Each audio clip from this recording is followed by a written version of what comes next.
This year's E3 is finally over, and as per usual we got to see brand new gameplay from a load of upcoming titles, including the Microsoft exclusive Crackdown 3.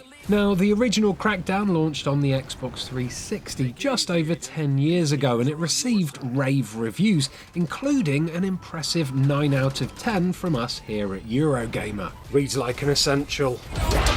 But what you might not know, unless you're old like me, is that 29 years ago another Crackdown game was released. However, this one didn't feature the amazing Terry Crews in one of its gameplay trailers.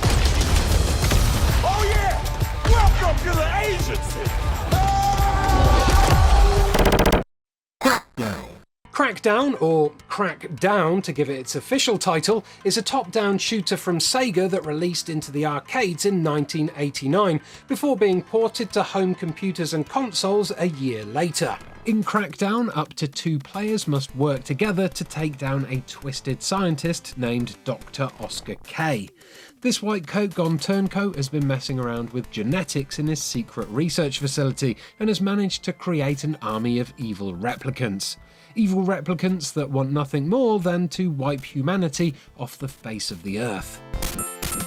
Luckily for humanity though, the federal government has a contingency plan for just such an occasion. 2 special services agents armed with a new type of time bomb that must be placed in strategic areas around each of the facility's 16 levels. So, who are these heroic individuals entrusted with the survival of the human race? It's one hell of an important job, so I bet they must have, like, super cool futuristic codenames and stuff, right? No? Nope. No, they do not. Meet 22-year-old Ben Breaker and 21-year-old Andy Attacker. These weapons and explosives experts may have all the battle experience necessary to take down a megalomaniacal genius, but that doesn't stop them both from having the lamest names ever invented. I mean, I guess Ben Breaker is kind of passable, but Andy Attacker sounds like a character out of the Beano. No one's going to take him seriously on the battlefield with a name like that, for Christ's sake.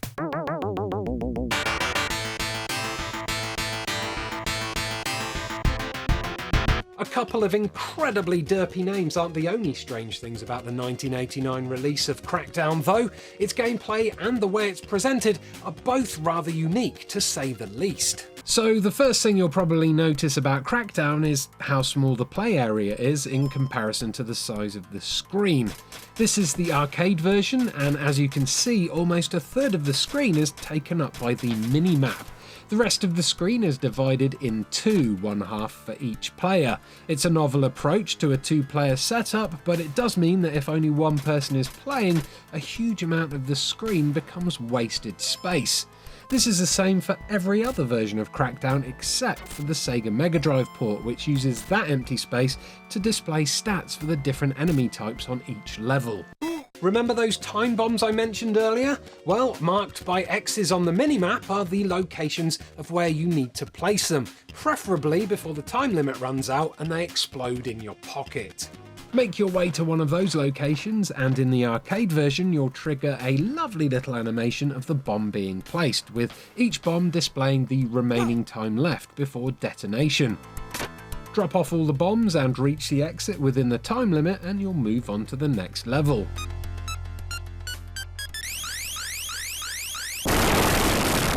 Crackdown was actually converted to many other platforms, including the Amiga, Mega Drive and ZX Spectrum, but none of those versions show the animation of the bomb being put into place. They just cut straight to a shot of the explosive. It's a minor change, sure, but strangely it's nowhere near as satisfying to witness.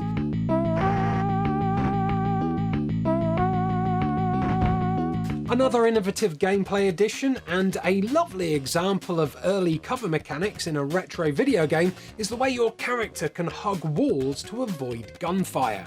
Most of the levels in Crackdown are made up of tight corridors. This means the only way to avoid regularly taking a bullet to the face is to use the cover mechanic to dodge them.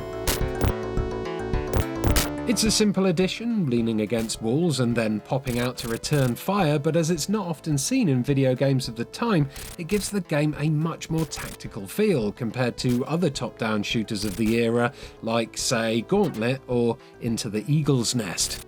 So while it's safe to say that the original arcade version of Crackdown was a bit of a cracker, not all of the ports of Crackdown were all they were cracked up to be. The Sega Mega Drive version is the most faithful conversion there is, and it's the only port that includes all the cutscenes from the arcade original, albeit redrawn at a lower resolution.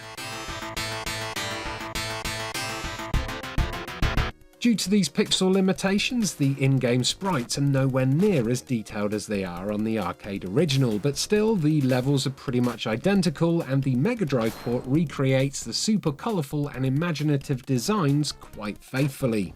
The home computer versions, developed by Arc Developments for US Gold, were more of a challenge to port though, especially where the graphics were concerned. According to an interview in a 1989 issue of The One magazine, Sega were unwilling to share the game's code and graphical assets with Arc.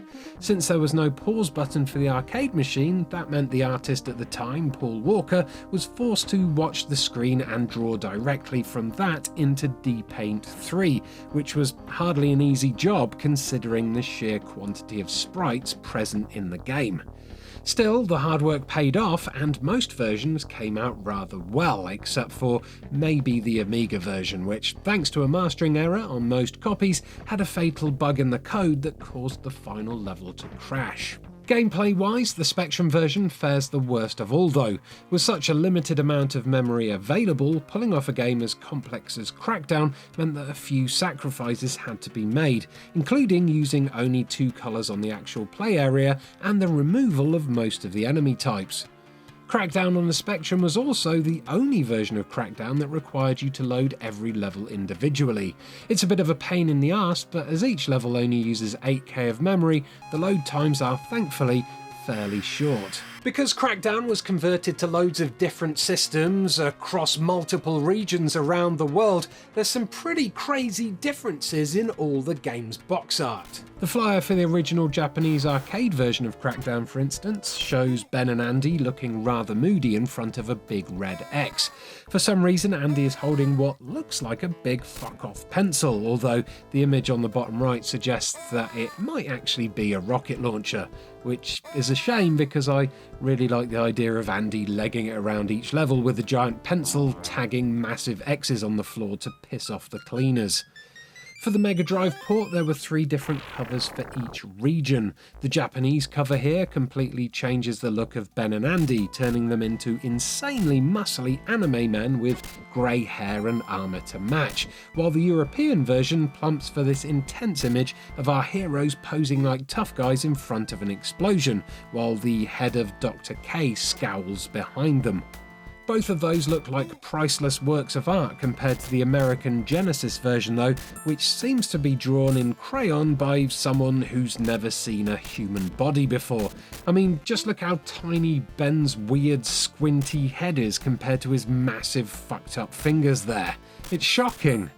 The C64 artwork, meanwhile, goes off on a wildly different tangent, completely ignoring the Japanese designs of Ben and Andy, and choosing instead to feature an actual photo of what looks like a cyborg private investigator. It's a well-produced shot with some great makeup on the model, including some mechanical implants stuck to his face, plus there's a couple of excellent laser gun props and, of course, that fantastic future fedora. M'lady? My favourite cover though has to be this one here, created by US Gold for their European home computer ports. There's just so much going on here, from the weird stormtrooper looking thing in the bottom left corner to the angry ape on the opposite side, and this bizarre hell goat dominating the centre of the image.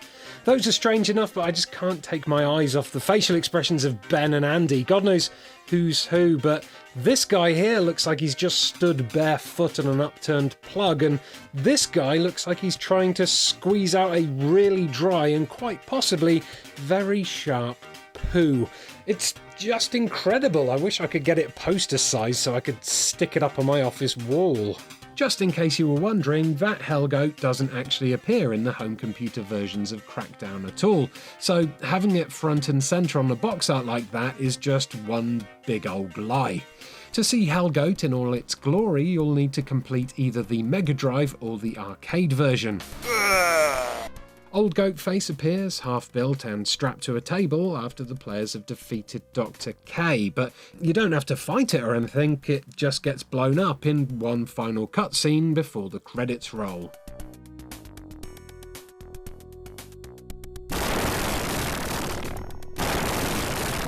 So there we go, that was the Crackdown game you never knew existed. When played on the right platform, it's an original, inventive, and above all, rather fun game. And if you really do want to give it a go, you can download the superior Mega Drive version right now on Steam for only £1.99. Cracking! If you enjoyed this little look at a long-lost Crackdown game, do give this video a like and subscribe for more from Eurogamer. I'm hoping to put up a new episode of Games You Never Knew Existed once every couple of weeks, but if you can't wait for the next one, why not check out the episodes on screen right now, where I talk about the Shadow of Mordor game you never knew existed, the Destiny game you never knew existed, the Friday the 13th game you never knew existed, and the Star Fox games you never knew existed. Thanks for watching and have a great day. Goodbye.